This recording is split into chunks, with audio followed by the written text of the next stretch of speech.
normally do, we're going to start by prepping the eyes. So you're gonna have some powder on you, a few different colors, going from like a light to a dark, have a really nice cat eye, a defined crease, and you know what? You're gonna be good. It's gonna be so light, you're not even gonna feel a thing. You're gonna be gorgeous. After you have sufficiently prepared your eyelids for what is to come, prep them with some eye primer. This gives the powder something to hold onto and gives you maximum eyeshadowiness. Next, we're going to take our lighter base. This is going to be a nice metallic shimmery silver. Look at it, marvel at it, gaze at it. It's called Serenity. I still need to see that movie. I watched all of Firefly, all like what, 2, maybe 3 seasons, and then I had to cancel all of my subscriptions to Hulu and Netflix and whatnot, so I have not seen Serenity yet. And I really want to. When I think of diamonds, I think of vintage Hollywood elegance. Everything is crisp and glamorous and marvelous and well defined. So we're going to have a really defined cat eye that will kind of go into the crease. It's not going to be this big, insane, smoky eye, but just a little more like classic, but you know, there's something going on there, you know. Yeah. Don't worry about getting the liner on the lash line perfect right now. First, we are establishing the guidelines for the eye makeup. Drawing on the liner slightly above your crease will open up the eye, which is good to have when using dark colors, which easily close in on the eye. It is a shadowy shadow. This line will also help to bring that eye out a little bit more. If your makeup isn't coming out as dark as you'd like it to be, as mine is, place down a black cream. Once again, this gives the powder something to stick to since we went over our primer with the silver shadow, and produces a darker and more saturated pigment. Taking a black eyeshadow, preferably glittery, start to fade that in from your guidelines, specifically on the outer corner of the lid and cat eye. For the crease, you want to draw above and not on your crease because you don't want that shadow to go down into your lid. That would add shadow to your lid, making it appear smaller. And look at that, another cream base! Place a silver metallic cream on your lid, being careful not to go over too much of the shadow that we just worked on. Then you're going to set that in with more of the silver eyeshadow. So I just realized I've been sucking my cheeks in to like help me concentrate, which is weird. This requires extra attention. I was just, you know, gonna get just a wee bit from this tube and it just splurted everywhere. So I try to smudge back in the tube. There's a lovely glop on my pants, and this gloriousness can't go to waste. I have plans. With a white eyeshadow, I'm placing that on the inner corner of my eye and fading that out only on the top of my lower lid, just below the crease. This adds an extra touch of highlight. For similar purposes, place some highlight just under the eyebrows. I'm using my finger to blend in and not the brush because I don't want to add more powder. Again, so as not to dilute the effect of the highlight.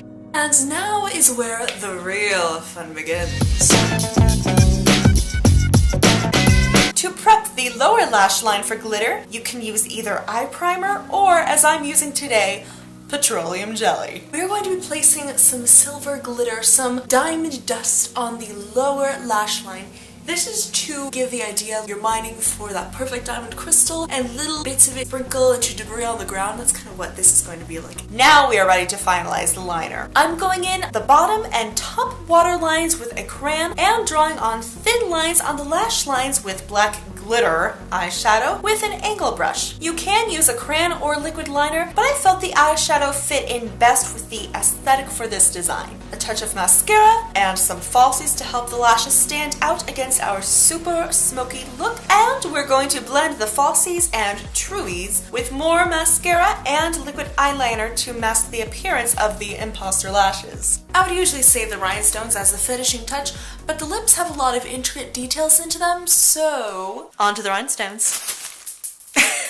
I originally was going to do this look with the Aries sign as the inspiration for the rhinestone placement, but since I just did that for Aquarius, I'll be using the Taurus sign, which I actually like for this because it's a mix of elegance and toughness, a diamond in the rough, if you will. And the Taurus sign here also looks like a tiara for your unibrow, so there's that.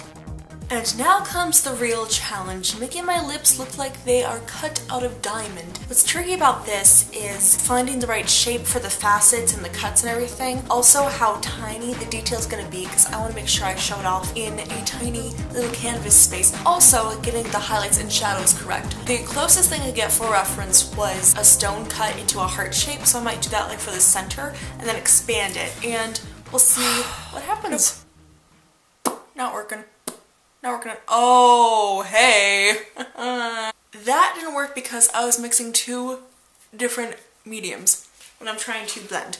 So the black was supposed to be the lining, and then the eyeshadow was supposed to be like the highlights and mix in. The thing is the eyeshadow just stamps itself on. It can't really smudge, so with the colors I was using in the tight space and, you know, all the flexibility, lip wrinkles, it's really not easy to do. Okay, so I'm sure that this is something that can be done, and more importantly, I can do because I'm amazing.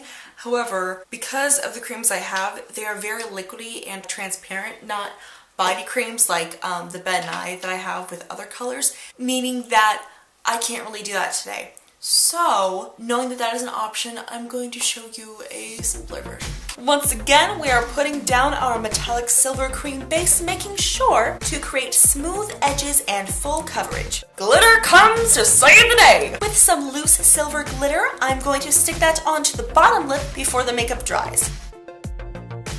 Now I just have to do that 20 more times, and half of them are going to fall to the floor before I can stick them to my lips.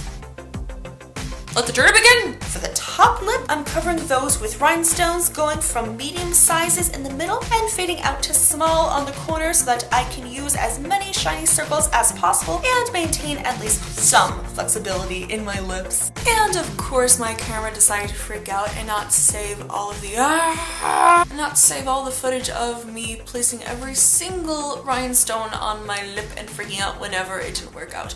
However, I do have another video that is like that. It has so many more rhinestones. You can go ahead and check out my Gemini rhinestone insanity video right over there. Thanks for watching. I really hope you liked this video. If you did, please let me know by clicking on that thumbs up button down below. And make sure you go ahead and peel off that rhinestone to click on that subscription button down below. And make sure to check out some of my other videos. Thank you so much, and I will see all of you lovelies next time. Bye!